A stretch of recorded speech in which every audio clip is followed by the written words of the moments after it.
Unfortunately అతను railway track మీద పడి ఆత్మహత్య చేసుకున్నారు.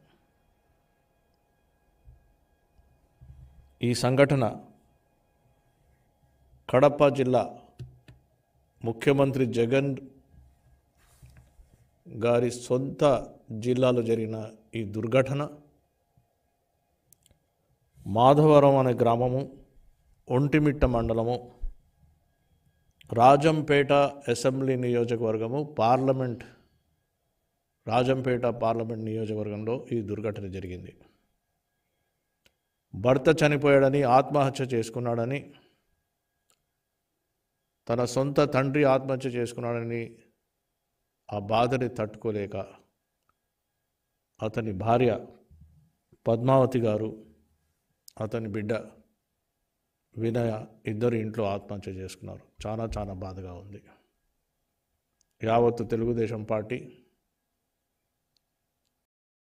ఈ బాధలో వాళ్ళతో, ఆ కుటుంబ సభ్యులతో ఉన్నాం. మేము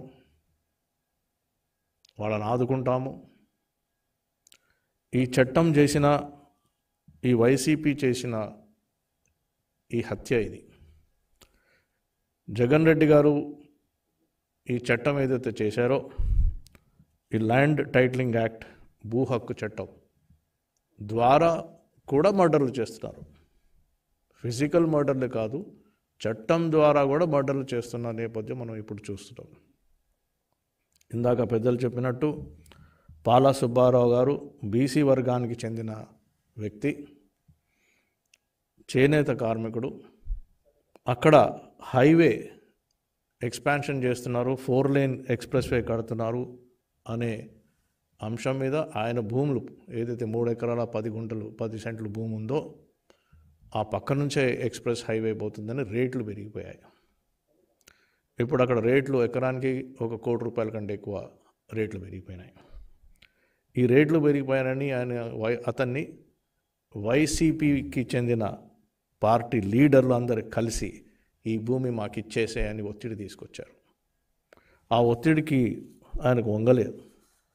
ఆయన బాధపడి వాళ్ళు చేసిన అగత్యాలు భరించలేక పాపం వాళ్ళు చేసిన అగత్యాలు ఏంటంటే, ఈ ల్యాండ్ టైటిలింగ్ యాక్ట్ ఏదైతే ఉందో, భూ హక్కు చట్టం అనేది ఏదైతే కొత్తగా జగన్ రెడ్డి గారు తీశారో అది వాడుకుంటూ అతని రికార్డులో అతని పేరు మార్చేసి పాల సుబ్బారావు గారికి ఉన్న భూములని వాళ్ళ పార్టీకి, వైసీపీకి చెందిన పార్టీకి చెందిన వెంకట చలపతి అనే ఒక వ్యక్తి అతని భార్య పేరు మీద ఇల్లీగల్గా కంప్యూటర్స్ వాడుతూ రికార్డు మార్చేసి ఆ ల్యాండ్ అంతా మార్చేశారు.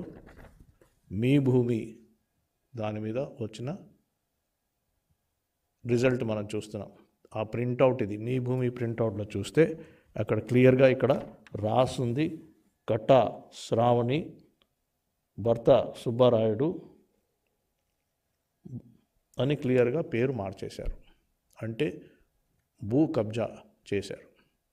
ఎవ్వరికీ తెలియకుండా కంప్యూటర్లో ఒక సింగిల్ ప్రెస్ ఆఫ్ బటన్తోని ఒక చేనేత కార్మికుడు భూమి 3 ఎకరాలు కబ్జా చేసేశారు వైసీపీ వాళ్ళు, వైసీపీ లీడర్లు. దానికి మనం చూస్తున్నాము ఇప్పుడు.